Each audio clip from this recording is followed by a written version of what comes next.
ladies and gentlemen of the media, our investigations have revealed that prior to the commencement of each new service year, the directors would submit to Parliament for approval a budget figure representing the number of prospective service personnel for that particular service year. Consequently, or consistently, these figures were inflated by huge numbers. During the fiscal year, the directors will write to the Minister of Finance requesting permission to utilize excess funds allocated in the budget of the National Service Authority. Once authorized, the directors will transfer the funds into NSA's project account at the Agricultural Development Bank, and under the pretext of executing projects, will divert the funds into private pockets. Another criminal scheme hatched and exploited by the directors and staff is the deployment of ghost names onto the NSA system. Once deployed, the directors will then request that both ghost names and genuine names be transmitted by the head of accounts to the Ghana Interbank Payment and Settlement Systems, that is GIPS, for payment. These payments included payments to Eastwich cardholders procured for the fictitious National Service personnel. Our investigations compared monthly data of verified National Service personnel generated from the Central Management System and submitted to the NSA Accounts Office, and the data of the NSA personnel who were actually paid through the GIFT system for a period of 6 years. That is from 2018 to 2024. It was established that a total of 587,543 personnel were to be submitted to GIFTs for payment of allowances. Meanwhile, data from GIFTs showed that a total of 650,165 personnel were paid, indicating that 63,672 constituted ghost names. These consisted of the following categories of personnel. That is, National Service personnel who were blocked on the CMS system during the registration process. Then National Service personnel numbers that exist in the payment records but do not exist on the Central Management System. And then, of course, NSA or National Service volunteers, and then some management staff and marketplace vendors. Fellow countrymen and women, our investigators additionally established that some of the ghost names were added to the list submitted by vendors, representing the number of service personnel to whom they had supplied items or provided loan facilities, allegedly. When these vendors eventually received the payments, the directors and staff would then contact the vendors whose accounts had received payments, meet with them, and collect the additional money that had been added to the vendors' payments. For instance, we have conclusively established that after collecting these funds, some of the suspects, such as Gezi, Nyako, and Othing, handed them over to suspect Osei Asibe Entry in cash, and on some occasions deposited the cash into his bank account. Osei Asibe was the chief executive, the director general of the National Service Authority. Some directors, such as Gifty Oware Mensah, created and executed a meticulously detailed plan using NSP, National Service Personnel Allowances, as security to obtain a loan of 30,698,218 cedis, 69 pesos, from the Agricultural Development Bank, ADB, at an interest rate of 23%. She achieved these results by using other people's information to register a company called Blocks of Life Consult without their knowledge or permission. Subsequently, she presented Blocks of Life Consult through in the person of Akwesi Ofori-Mintah to an official of the Agricultural Development Bank, and enlisting her husband, Mr. Peter Mensah, a lawyer, to act as one of the directors or representative of the said company. She told ADB that the company specialized in supplying home appliances to National Service personnel and proposed that ADB finance the company to enable it to supply these items on higher purchase basis to the service personnel. with the NSA being responsible for handling deductions and repayments. During the period, Suspect Gifty was the acting director, Gifty Oware Mensah was the acting director of the authority. However, on the marketplace of the authority, there was no indication that Blocks of Life was a registered vendor. Within 2 service years, Suspect Gifty Oware Mensah used a total of 9,934 ghost names to misappropriate the aforementioned funds. Investigation further established that after ADB transferred the funds into the account of the company, she subsequently transferred the funds into 4 different company accounts with the names of Amiacom, Scaffold, Oche, and Aristo Logistics and Trading. It was further established that Suspect Gifty is a director of Amiacom, and Scaffold Company Limited belongs to Suspect Abraham Gezi.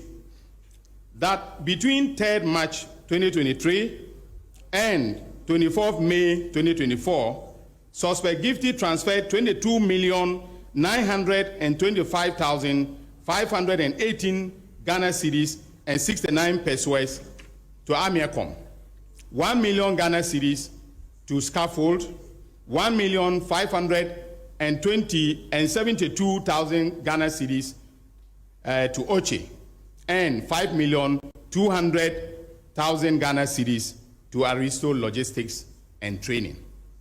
Investigations, however, established that Eric Nyako, from 2017 until April 2024, and Idrisu Ibn Abubakar, April 2024 to December 2024, were responsible for preparing and transmitting NSP payroll data to GIPS for payment of allowances with the approval of the former NSA Director General, Mustafa Yusuf, who is now an MP, Gifty Oware Abuaji, acting from February 2021 to September 2021, and Osea Sibe Enchwe, September 2021 to January 2025. Without their explicit authority, nothing was possible. In other words, all these transfers could not have taken place without the authorization of the chief executive officers and or the director general, depending on the nomenclature that was used to describe their roles.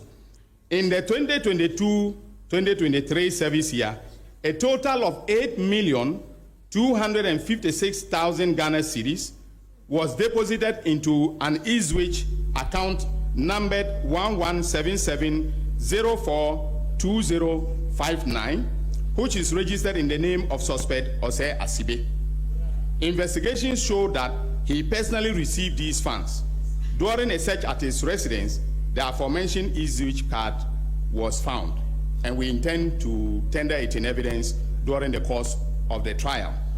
Ladies and gentlemen of the media, our investigations further revealed that another suspect, Haruna Maulaya of Al-Faida Ventures, a vendor in the marketplace, received a total of 21,306,272 Ghana cedis and 43 pesos into his account from 2017 to 2024.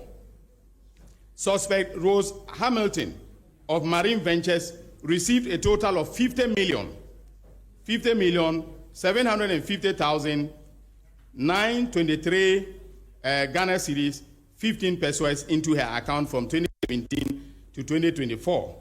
Suspect Isaac Asamani of Option Buy Ventures received a total of 11,458,686 Ghana cedis, 90 pesos into his account from 2027 to 2024. A total payment of 167,554,398 cedis and 50 pesos was made into the account of a savings and loan company, a savings and loan entity between 2019 and 2024. Suspect Sylvia Opari of Silsona, the names of the companies are very interesting. Silsona Ventures received a total payment of 10,746,634 Ghana cedis and 41 pesos into her account from 2021 to 2024. Suspect Jacob Yorsin of Inyasampo Ventures received a total payment of 19,199,638 Ghana cedis and 57 pesos into his account from 2021 to 2024. Suspects Philomena Atta and Stephen Kobina Jemfi of Brainwave Ventures received a total of 17,646,523 Ghana cedis and 80 pesos into their accounts from 2021 to 2024. Suspect Solomon Jomina of Alpharita Ventures received a total payment of 8,236,019 cedis and 67 pesos into his account from 2021 to 2024. Suspect Charles Ahiming of GH Ohetech Ventures received a total payment of 14,235,118 Ghana cedis and 14 pesos into his account from 2022 to 2024. Suspect Kweku Opare Agofa and Prince Agofa Awoku of Fralisa Ventures received a total payment of 9,011,164 and 35 Ghana cedis into their accounts from 2023 to 2024. However, none of the aforementioned vendors provided evidence to the investigative team or to myself to prove that the amounts of money they received corresponded to the items supplied or the loans supposedly made to the National Service personnel. Ladies and gentlemen of the media and my fellow countrymen and women, having concluded our investigations, we'll be filing charges against 12 suspects who worked as directors and staff of the NSA. I've already listed them, but for the abundance of doubt, let me mention them again. These are Mustafa Yusuf, a former executive director, Osea Sibe Entry, former director general, Gifty Oware Mensah, former deputy executive director, Kweku Ohinijan, former deputy executive director for operations, Abraham Bismarck Gezi, former internal auditor, Kweku Dechi Eje, an accounts officer, Idrusu Ibn Abubakar, former head of accounts, Stephen Kobina Jemfi, we have asked that he should be rearrested because we've discovered some new accounts that contain some deposits, and so he was picked up this morning. So he is currently he's undergoing further interrogation. Koforidua, he's a Koforidua director. Then Prince Agofa Ewuku, a district director, and Jacob Yorsin, management information systems administrator in the northern region. We will also file charges against the following persons who are vendors on the marketplace on the central management system of the NSA in the eastern, Greater Accra, and Ashanti regions. Isaac Osei Asamani, the owner of Stalwart Option Buy Ventures.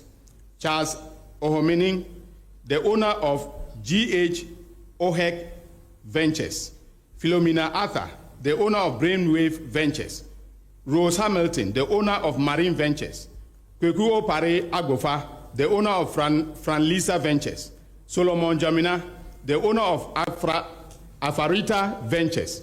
Haruna Mawulaya, the owner of Alfaida Enterprise. Sylvia Ntriwa Opare, the owner of Silsona Ventures. And then Peter Mensah, a legal practitioner and the husband of Gifty Oware Mensah. We have made the decision to enter into non-prosecution agreements with some of the persons who were involved in this criminal enterprise, especially the vendors and these have agreed to provide compelling testimonies as witnesses for the prosecution. In this regard, we have agreed not to disclose their names or their details at this press briefing as part of the NPA, that is a non-prosecution agreement.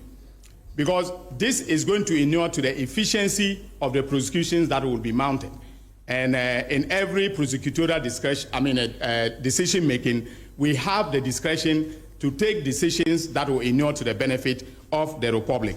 And we have decided in the office, together with the investigators, that some of the marketplace vendors and some other directors and staff who came to us may be serving as prosecution witnesses. Some of them offered to be prosecution witnesses, and we rejected their offers. They came, met with my deputy, we evaluated the evidence and thought that it will be inimical to the entire prosecutorial enterprise if we accepted their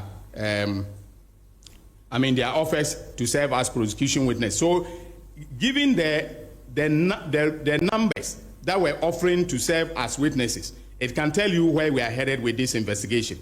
And when the trial starts, with this prosecution, when the trial starts, you'll get to know the evidence that we have meticulously gathered from February, when I took over the oral report and handed them over to NIB, to the present. Having provided this factual background, our position is clear that these persons are reasonably suspected to have committed crimes and shall be charged accordingly with the following crimes: stealing, contrary to Section 1241 of the Criminal Offences Act 1960, Act 29. Conspiracy to steal, contrary to Sections 23.1 and 124.1 of the Criminal and Other Offences Act. Willfully causing financial loss to the state, contrary to Section 179A3A of the Criminal and Other Offences Act. Using public office for profit, contrary to Section 179CA of the Criminal and Other Offences Act. Obtaining public property by false statements, contrary to Section 5 of the Public Property Protection Decree 1977, SMCD 140.